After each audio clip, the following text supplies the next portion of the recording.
Welcome back to the deep dive. You know that feeling, right? That pit in your stomach when a risk you took just completely blows up. Maybe it's losing a client, or a project just tanks, or you get that no that just knocks the wind out of you.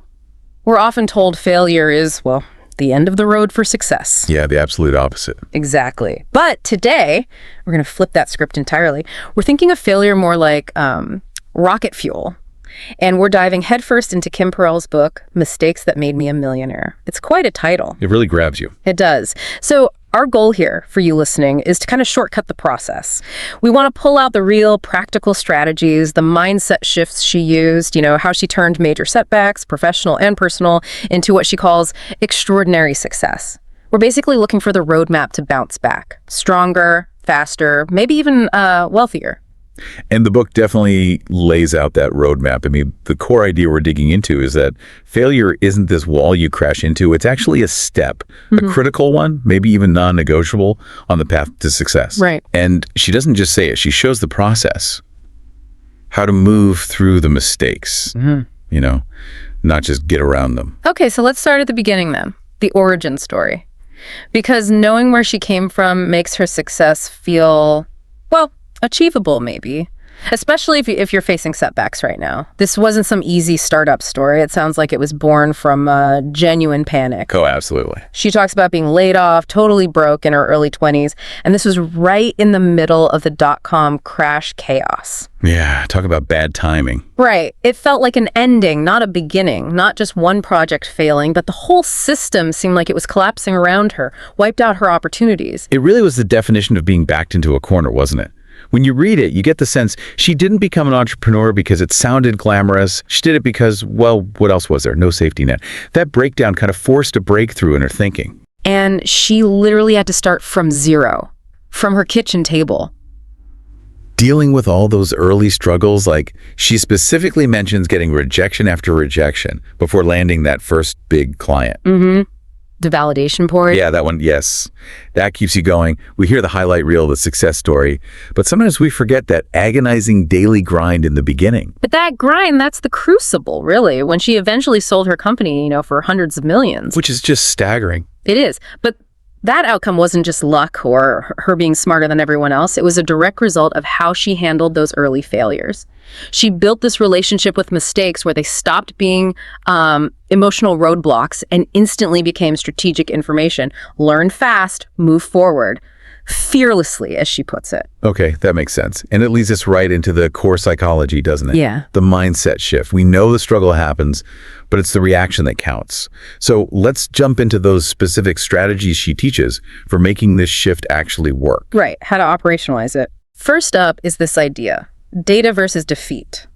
So instead of seeing a mistake like, say, a marketing campaign bombing as this huge personal failure, you immediately switch gears. You reframe it.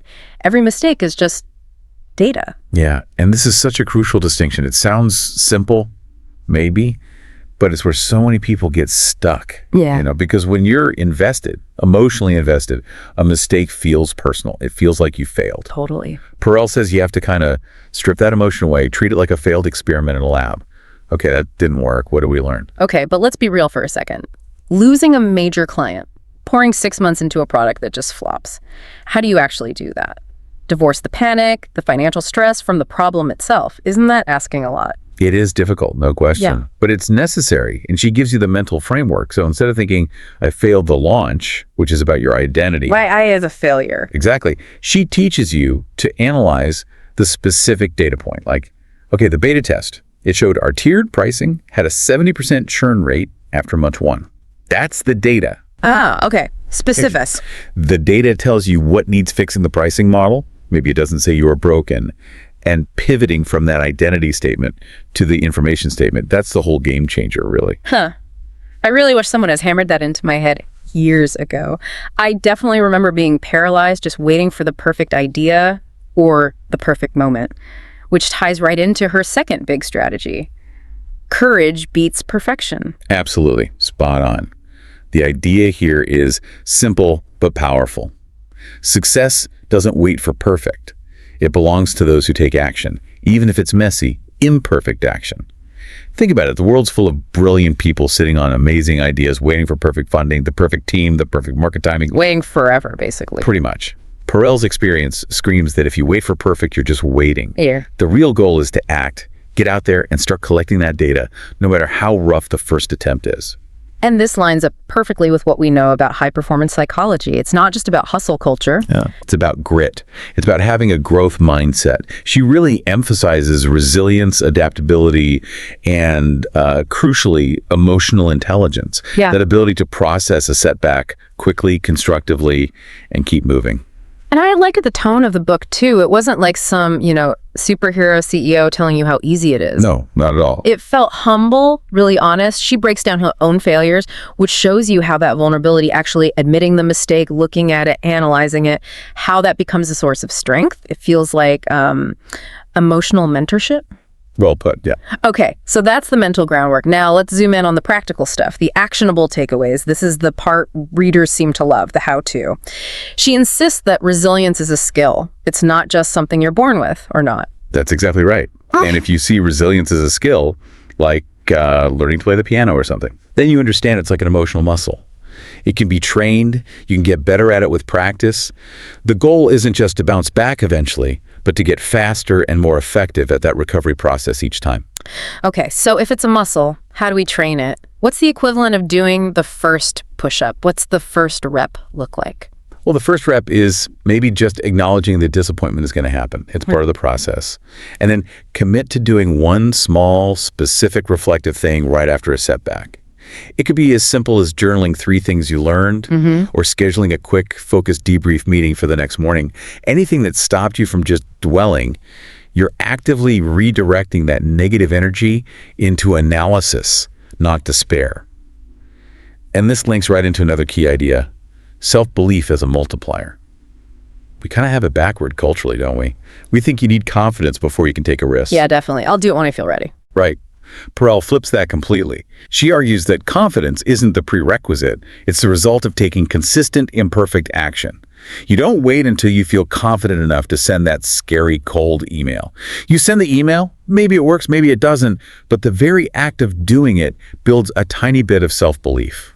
Makes the next one slightly easier. Okay, this is where the rubber meets the road then. We've got the mindset, the idea of building skills. How do you keep that going day after day in the messy reality of the daily grind? The core mechanism she describes is learn fast, fail forward. It's about building the mental habit, the reflex almost, of treating every single mistake like a mini learning lab. So a sales pitch bombs. Instead of hiding under the duvet for 2 weeks avoiding the phone. Which sounds tempting sometimes. Oh, totally. But instead, you immediately call, say, 3 trusted advisors or colleagues and ask them straight up, what specifically didn't land in that presentation? Give it to me straight. That really highlights the cost of inaction, doesn't it? If you spend months paralyzed by one failure, you've lost all that time you could have been learning, tweaking, iterating. And that lost time, that's maybe what separates the people who get stuck from the ones who eventually succeed. Precisely.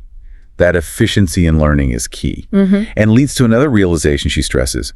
Big breakthroughs. They usually aren't sudden lightning strikes, not pure luck. Right. Perell emphasizes consistency. Breakthroughs are more like compound interest. They build up from those small, persistent daily actions, even the ones that feel uncomfortable or imperfect when you're doing them. You just have to keep showing up, keep collecting the data points. That kind of persistence takes incredible discipline, though. But it sounds like she also says you don't have to be an island, right? You don't have to do it all alone. Oh, absolutely. Critical point. The book really underscores needing a strong support system. Because when you fail, your perspective gets skewed, right? You get emotional blinders on. Yeah, you can't see straight sometimes. Exactly. So having mentors, peers, even just positive friends around you, it's more than just, a shoulder to cry on. It's strategic. They can help you see the situation more clearly, spot the data points you missed because you were too caught up in feeling defeated. Yeah. They literally help you recover faster just by offering that objective viewpoint. So wrapping this all up, what we're getting from Mistakes That Made Me a Millionaire is this really interesting mix. It's got the emotional honesty, but also the hard-nosed strategy. It really does feel like that emotional mentorship, especially for anyone who's worried their story, their career, is going to be defined by the setbacks, the scars. And the message is so powerful. Own that story. Those mistakes, they aren't things to hide. They're actually your most valuable high-octane fuel for whatever comes next. Yeah, the big picture analysis is just crystal clear from her work. Mastery isn't about avoiding failure. That's impossible anyway. It's about getting really, really good at optimizing it. The book gives you a kind of blueprint, a method for taking the sting, the pain out of a mistake and turning it into profit. And again, that profit isn't just financial. It's emotional profit, confidence profit, self-mastery. It's like giving yourself permission to fail as long as you commit to grabbing the data immediately. We talked a lot today about the power of imperfect action. So what does this all mean for you listening right now? Here's our final thought to maybe chew on. Think about one daily, consistent action, however imperfect it might feel. Sending that tough email, maybe. Pitching that slightly scary idea. Asking for that raise. Which one are you currently putting off, maybe just because you fear it might fail? And what crucial data, what piece of learning could that first messy, imperfect attempt actually give you? Don't wait for perfect. Start the experiment now. Thanks for diving deep with us today.